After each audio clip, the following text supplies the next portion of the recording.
IronOverLoad.io hardcore episode number 28 coming your way. Steve and the Mobster joining me from across the pond. Love that intro, by the way. So this one, we're going to talk about how steroid use evolved the past 50 years. So let's take a time machine back to the 70s and talk about basically in the 70s, there were 4 steroids that they used. 95% of steroid users in the 70s were using these 4 and these 4 only, not together, but these 4 in their entirety throughout the year or throughout 2 years over the course of 2 or 3 cycles. We got Proviron number 1, Deca, Primo, and D-Bol. And we know that these were the ones they used. They used a little bit of D-Bol. And one of the reasons, Mobster, they used these because there was no AIs in the 70s. So they had no way to combat estrogen. They didn't know how to combat estrogen. Yep. So if you used testosterone, you were basically an idiot. You would end up with bitch tits. You would end up looking like a bloated pig. So one of the popular stacks out there and that we know of was Arnold running Primo, 100 milligrams a day. Got to remember, in those days, they came in amps. They were 100 milligrams. So you'd have to get it into your body, you'd have to do 1 cc a day. It'd be really hard to inject a bunch of Primo when it's only 100 milligrams per milliliter. And then a handful of D-Bol here and there. And then they'd stop the D-Bol ahead of his competition. And then if he wanted to use Deca in the off season, he could use Deca with Proviron. They didn't really understand why Deca and Proviron worked good together, but they did. And because Deca being a nandrolone, Proviron being a DHT. So you got a DHN, dihydronandrolone conversion, and you got a DHT derivative, steroid and Proviron. So combining them made for a really good cycle, low side effects, no water retention at all. So good bulker on that one, increasing your appetite. You're able to eat more and you're able to bulk. So I think that that's a pretty good sense of what guys were doing in the 70s who were bodybuilding. I think another thing, Mobster, too, in the 70s is you didn't have a gym on every corner.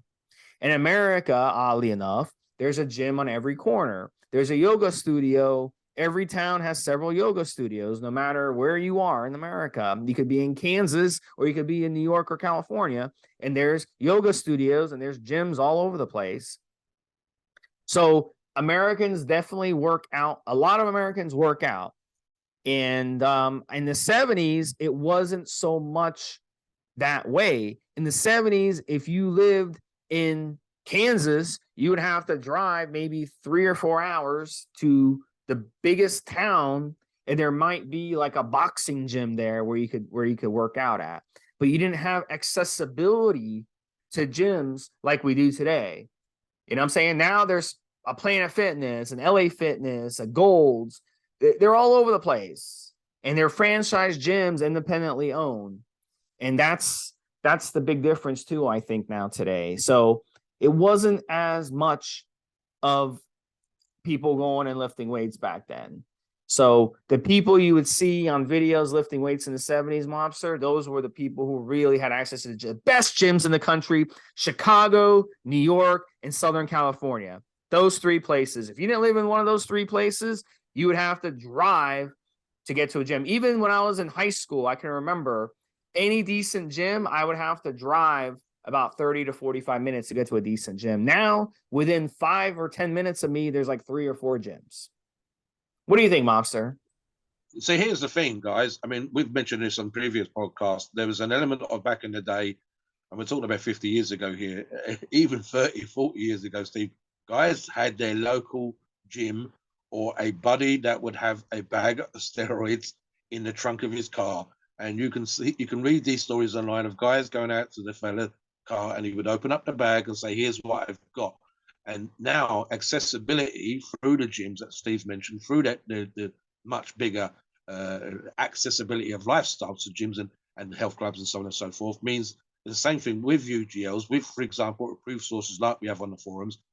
You have accessibility like you've never had before. In fact, I mentioned in the pre-show to Steve, I cannot understand the guys that come online and say, this is all my source could get. And I'm thinking, why are you still getting it from the gym. I mean, don't get me wrong, the gym owners need to make a buck. And the fellow with the bag of stuff in his car needs to make a buck. But let's be honest, guys. I can go right now to an approved source on one of the forums of the Evo family, click on that link, and I can have access to 20 or 30 brands, just brands and labs, minimum 20 or 30. It's probably more. I've never bothered counting, Steve. And each of those labs and brands will have some of the same and sometimes a little bit different variations on a thing, but they will have a minimum of 15 to 20 steroids. Now, some will have stuff that other ones won't have. But what does that mean? That means I have access to probably 40 different anabolic steroids. That in itself is a list above and beyond what they had 50 years ago, Steve. So that's number one. That's just right there, number one. Number two, and something we're going to touch on here now, guys. Right, so Steve listed literally the drugs that were available, and they formed your stacks. So often there are stacks. Steve and I have talked about stacks that we've done, which have been 2 drugs, just 2. And this is what the Arnold, the Primo, and the Debo was 2 drugs to get him to Mr. Olympia with no AI, Steve, as you said already.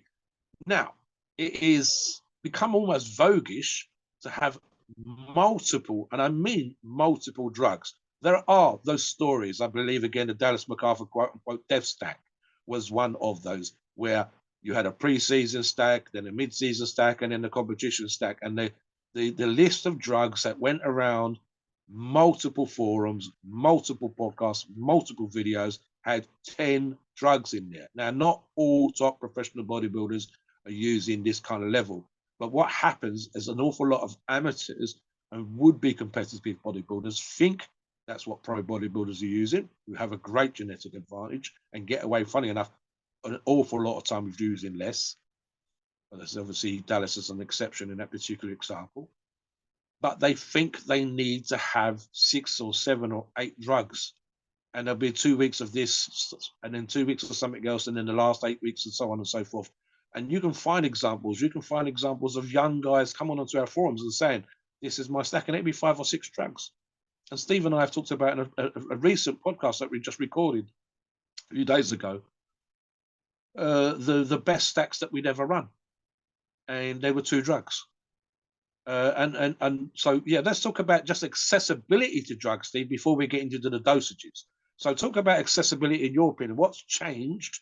Do you agree with what I've just said, or do you have a different opinion? Well, I'll tell you, the younger guys listening to this, we have a lot of you in the 20s, and we love you guys. You guys are the next generation of bodybuilders. When me and Mobster are going to be buried in 6 foot under, you guys are going to be our age, and you guys are going to be, you guys are going to be, in charge of this stuff. So very, very important that you guys keep listening to this podcast and keep, spreading the knowledge and educating on all this stuff. But it's hard to understand, and I've talked to younger people about this, but back when Mobster and I were younger, there was no internet. You couldn't go online and order things off the internet. That was unheard of.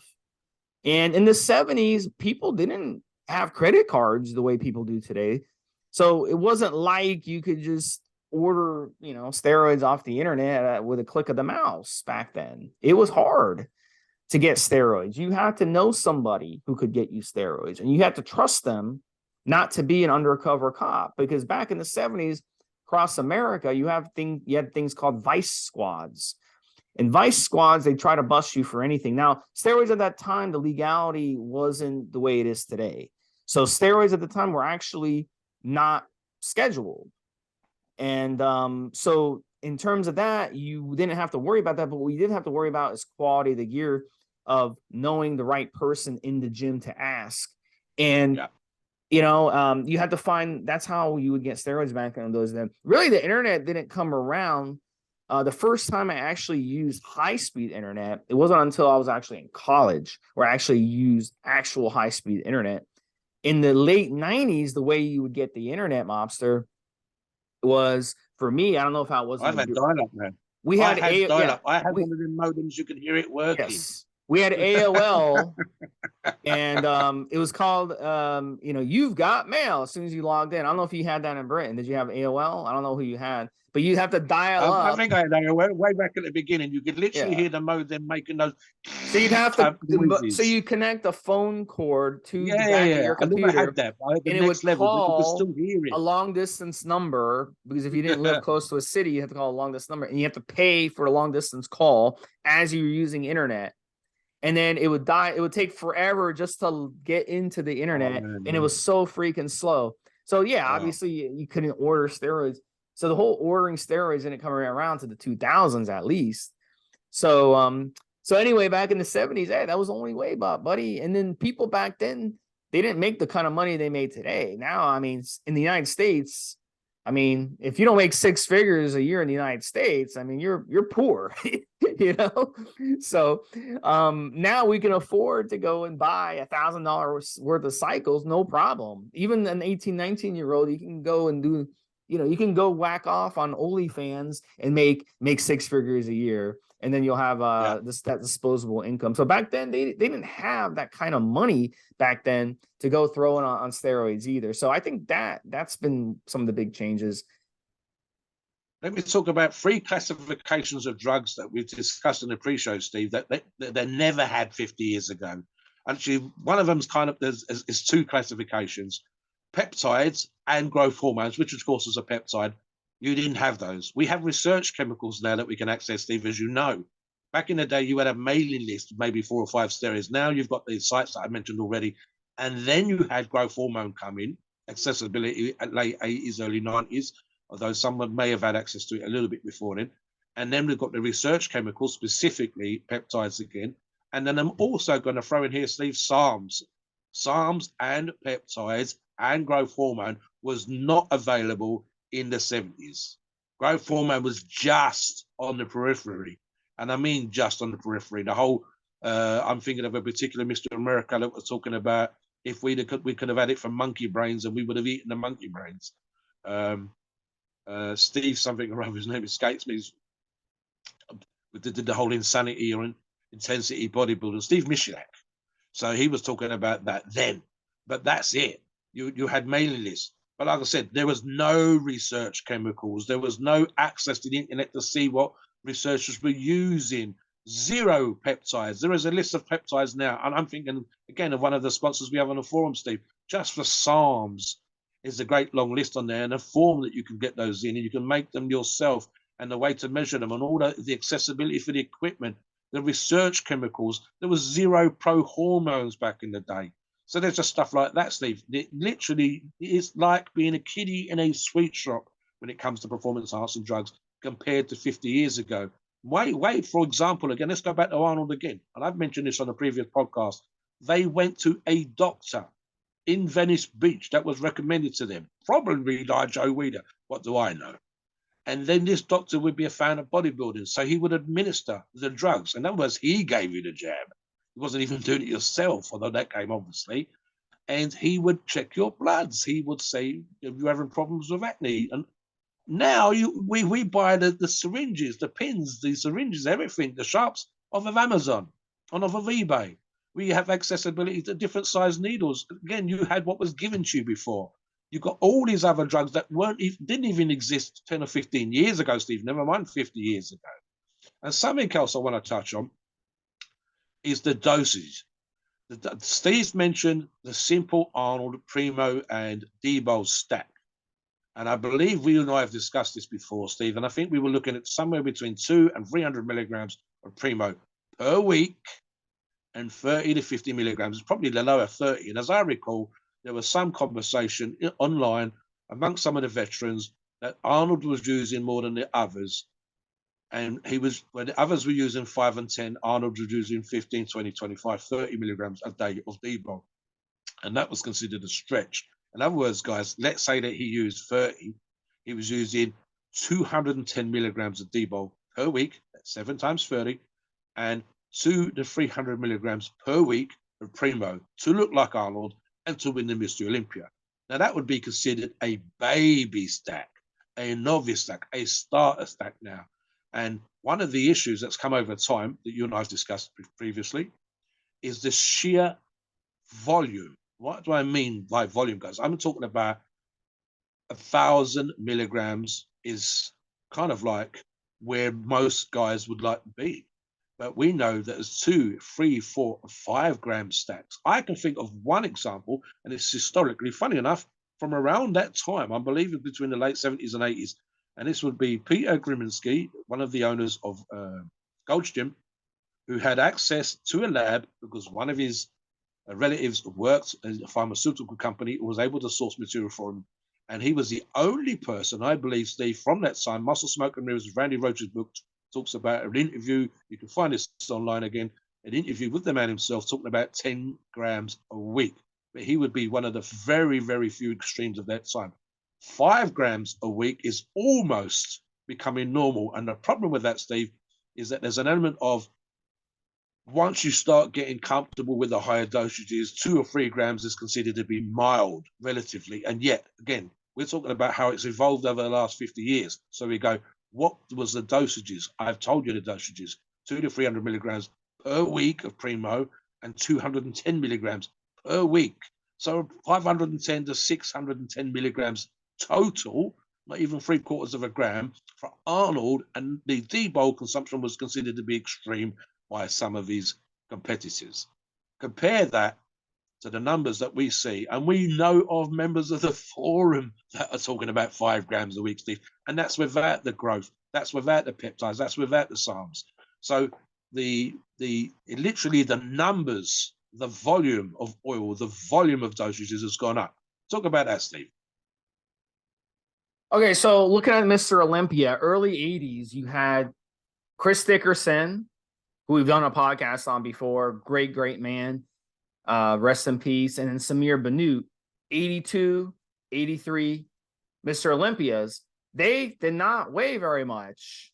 Samir Bannout was a short guy, kind of like me, but, you know, his contest weight, Mobster, was about 195, 200, maybe 205 max. I mean, and then Chris Dickerson weighed, weighed like 190 pounds. I mean, but then in 1984, what the hell happened? You had Lee Haney come on, and Lee Haney was an absolute beast. He's 6 foot tall, 275, 285 in the offseason. And in competition, 1984 Mr. Olympia, lightest he was 230. And then he got up to 260 at the 1989 Mr. Olympia. So he was between 230 and 260. What the hell happened? These guys gained 60 pounds, and these guys started getting huge. Then you had Jessup Wolcotts in the same 1984. He was 250. I mean, it's ridiculous. Like, what the hell happened? So we got to point to a couple of steroids that came around in the 80s and especially the early 90s. And we got even bigger animals that were in the Mr. Olympia. And that's trenbolone and human growth hormone. And, parabolin is what they called trenbolone. And parabolin was pharmaceutical grade, and it worked amazingly well. And, it was the change that came. Human growth hormone allowed these guys to get absolutely huge. And then you combine it with the trenbolone, the parabolin, and they turned into monsters. So in the 70s, if Arnold and Samir Bannout and Frank Zane and these guys had access to Tren and HGH, we would have saw them blow up as well, but those weren't available. So you can make the argument, does the 70s look better than the 80s? We can make that argument, and all day. And, obviously that's not what we're doing on this podcast, but we're just showing you what transpired in the mid 80s to turn these guys into beasts. And really it was, it was the change that happened. Lee Haney is the guy who revolutionized. You had Arnold in the 70s, really changed bodybuilding and put it on the map. And you had Lee Haney turn it into a freakish event, the Mr. Olympia.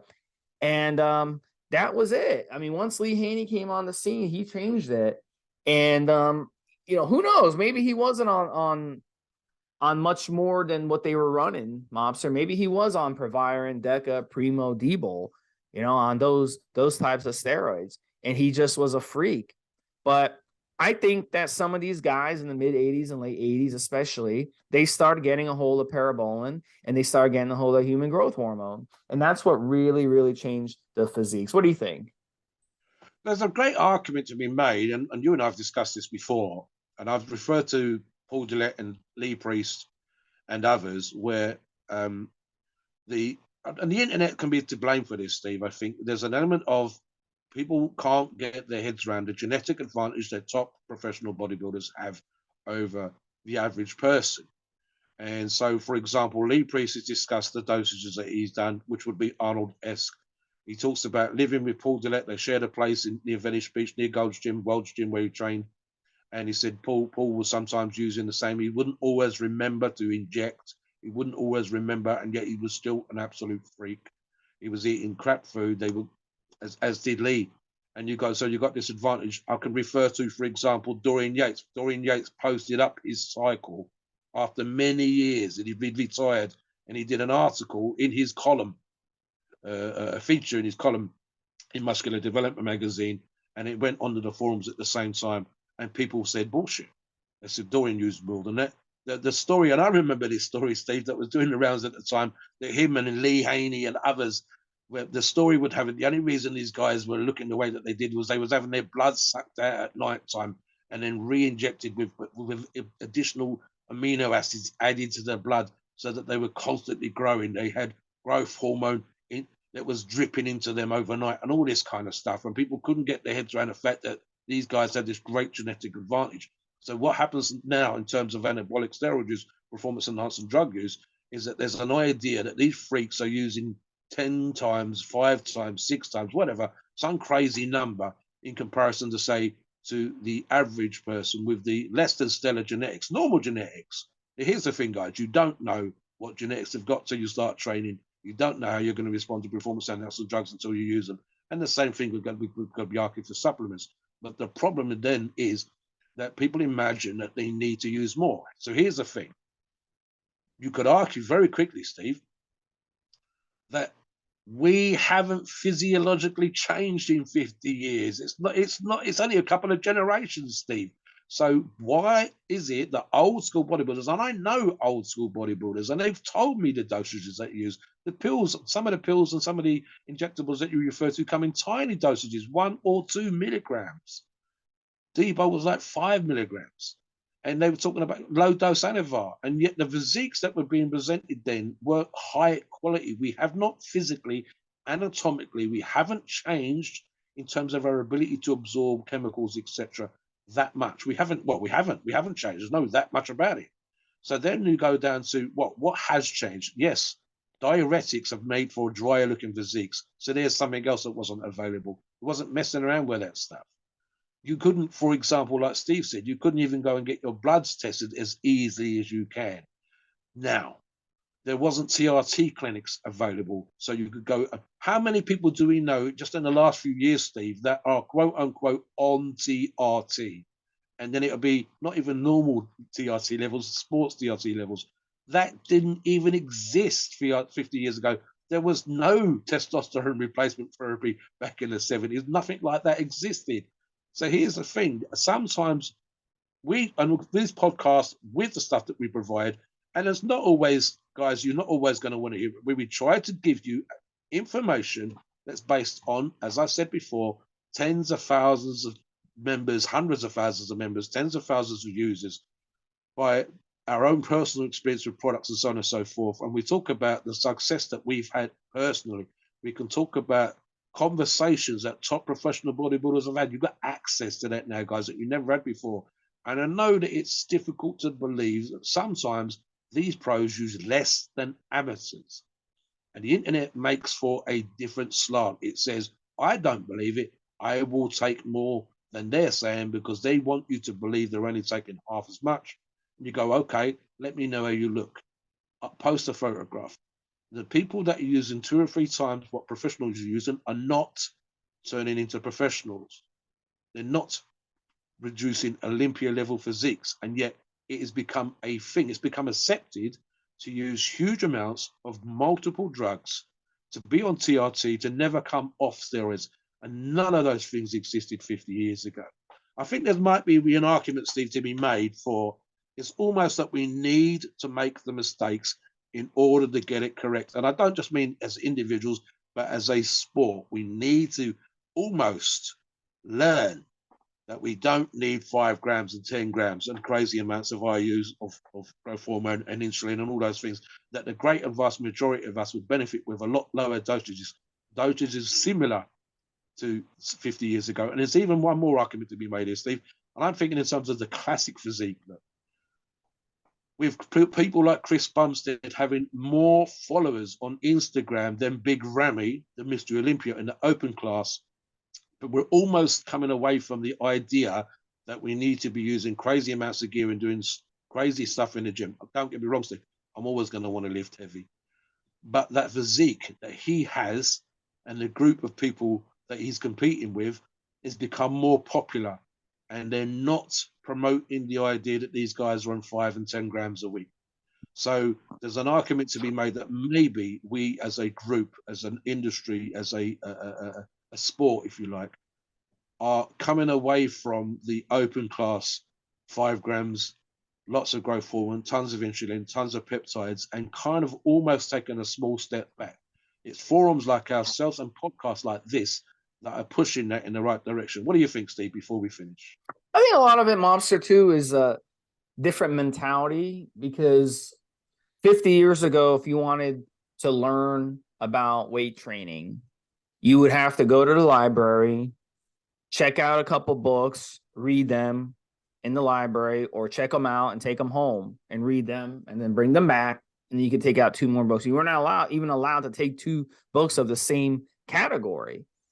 You know, the librarian would yell at you if you tried to do that.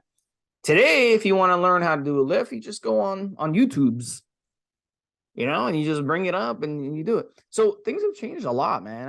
I talked about that too at the beginning of the podcast. If you wanted a good gym back then, you had to drive.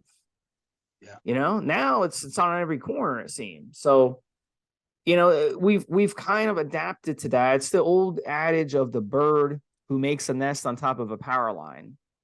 And then you tell the bird, hey, bird, that where you put your nest, that was actually man-made. They basically went in the woods, chopped down a tree, made it into a pole, put the pole up, and hang a power line across of it. And that power line is to give humans electricity, so humans can, have watch TV, and humans can do this and do that. And the bird looks at you like, wow, this is all I know. I know that there's power lines everywhere. Well, bird, 1,000 years ago, there were no power lines. 100 years ago, there weren't power lines. So your great grandfather never saw a power line. So it's the same thing. When we get used to a certain thing, we do. Now you have 4-year-olds using iPhones and iPads and all this stuff. You get used to it, then it's hard to get rid of. It's like modern plumbing. It's hard once you enjoy hot water, once you enjoy, those benefits of modern plumbing. It's hard to just go and shower in the stream, so we get used to things. And now there's no patience like there was in the 70s. In the 70s, they were patient.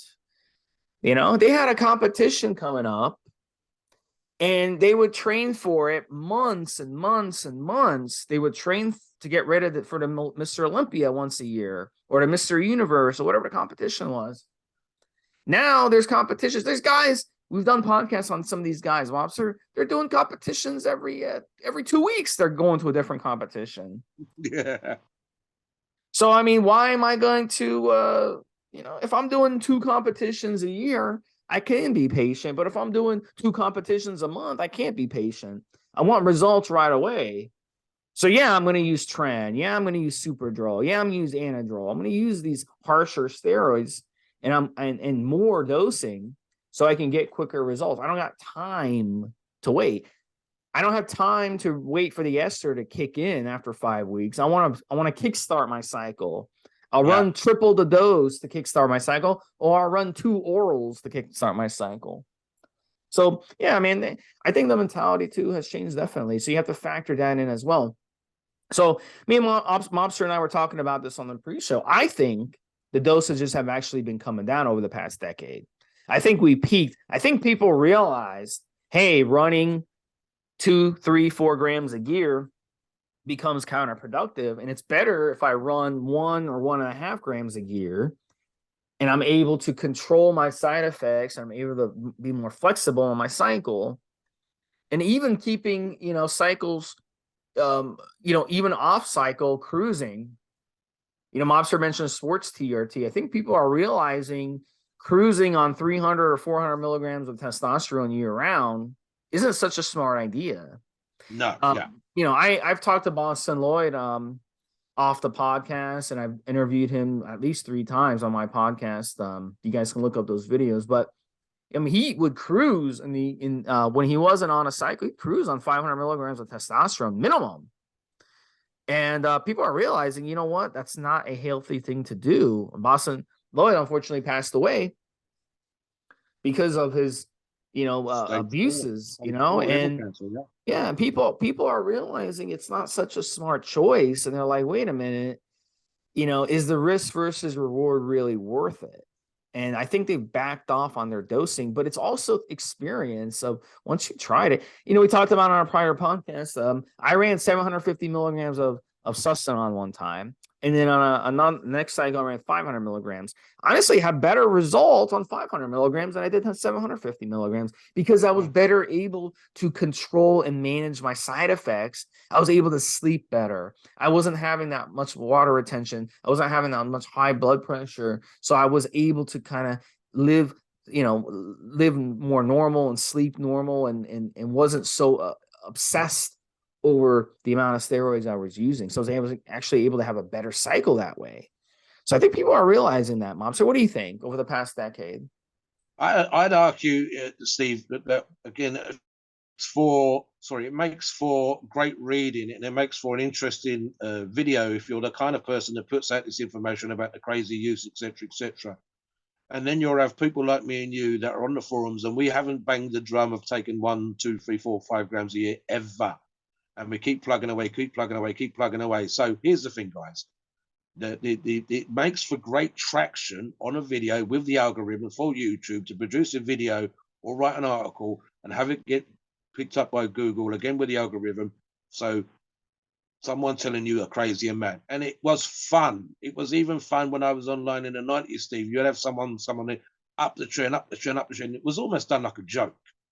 Okay. But here's the reality. Again, this is aimed at the majority of our listeners. There will always be a tiny percentage of guys that will respond well, including to performance-enhancing drugs, so anabolic steroids and peptides and growth hormone and SARMs. There's always going to be a percentage that will okay with higher amounts. But the great and vast majority of our listeners, the great and vast majority of people that go onto our forums are not that percentage. It's 5%.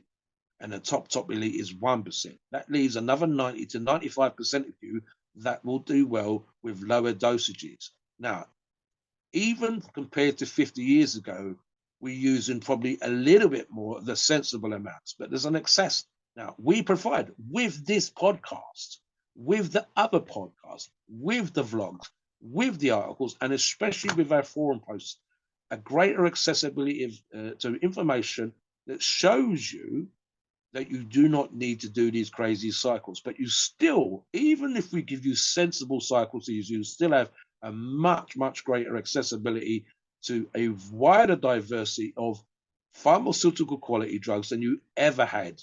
Arnold and the others, with literally what they could get from the doctor, what they could get from the guy with the bag in the trunk of his car, that was it. You and I and Steve and all our listeners, we can go on and we can go onto the forum and we can click on the sponsors link, and we have a greater accessibility than anyone had back in the day. We have SARM specific sponsors that offer products that weren't available 10 years ago. We have PED sponsors that have a list of peptides as long as your arm, and I mean that literally 20 or 30 different peptides that were never, wasn't even on the radar. They were still research chemicals 5 or 10 years ago, some of them still are. So they wasn't available 50 years ago. And information comes from research, it comes from use. So we know that although we've increased, or should I say arguably slightly increased the volume that we're using, there are too much information on higher dosage uses, which you don't need.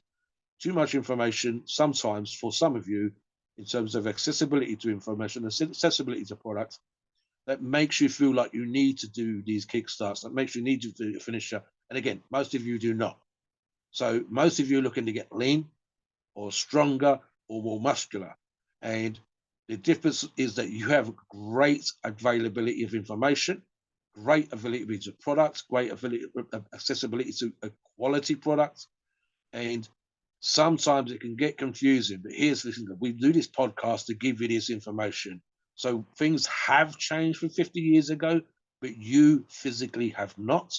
And most of you do not need to go to the extremes that we have seen happen in the last 50 years. But like Steve says, these podcasts is an example of us telling you that you could take a step back from the crazy amounts, step back from 5, 6, 7, 8, 9 products in a stack, step back from using the levels that we've seen suggested, and at 1 or 2 fractional percentage you use, and almost, as Steve said, back to a more sensible use, a more evolved use. And like I said earlier on, Steve, maybe we needed to go to those extremes to learn that we didn't need to go to those extremes, to learn that we didn't need 15 or 20 different ingredients, performance enhancing drugs in the stack, and some of the things. And again, that even includes the occasional professional going to those extremes.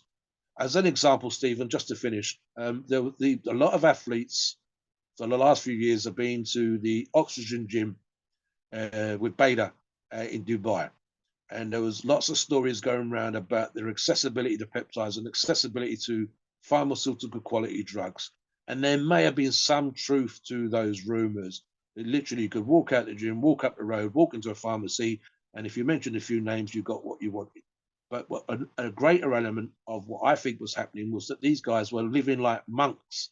All they had to do was train and then go back to their apartments and play video games and get on Skype and talk to their wives and girlfriends and their partners. They had food brought to them, and the person would knock on the door and give them a bowl of food. And if they hadn't eaten the last bowl of food, they'd give them another bowl of food. It was almost like they were being force fed. And then they went to the gym. They were put through for the meal, Steve. It was a serious grind. They were away from the wives and girlfriends. They could only focus on the training and on the food and on the other elements of their lifestyle. And so it was like going to boot camp. And you had people that really wasn't going to be sympathetic to you. Oh, it hurts. You were made to do these reps. You were 15 reps. I don't care if you're tired. Do another 5 reps. And so it was that kind of training for 3 months with food given to you. Knock on the door, here's your meal prep. Knock on the door, here's your next meal, and so on. And the accessibility. But it didn't have to be a great long list of drugs. It doesn't need to be. And these guys were coming back with 5 or 10 pounds of muscle when they hadn't been able to do that because they were getting access to the internet. They had buddies around them, the families around them when they were training in America, when they were training in other countries. So in other words, what made them grow? Better food, regular food, religiously applied, hard training, and no distractions. The accessibility to the drugs maybe been a little bit better. But to be honest with you guys, I think we've all got that accessibility now. If you don't mind waiting for it to come through the mail, you can get pretty much anything when it comes to performance enhancing drugs. So the other things still apply more. And even Arnold and the other guys would have been, because they were all training together at the same time. Steve said if gyms were far and wide, there wasn't hundreds and thousands like there are now. So you all ended up going to the same gyms and training together and being around each other. And that included accessibility to information. You all ate the same restaurants, you trained in the same gym, and you kicked each other's ass because your buddy that was going to kick your ass in competition was there across the room training at the same time. Guys, think about it. You don't have to have everything. Just keep things simple. We've covered it in another podcast. There you go. Please note, we are not doctors and the opinions are ours. Our view and based on our experience and views on the topic. Our podcasts are for informational purposes and entertainment only. The freedom of speech and the First Amendment applies.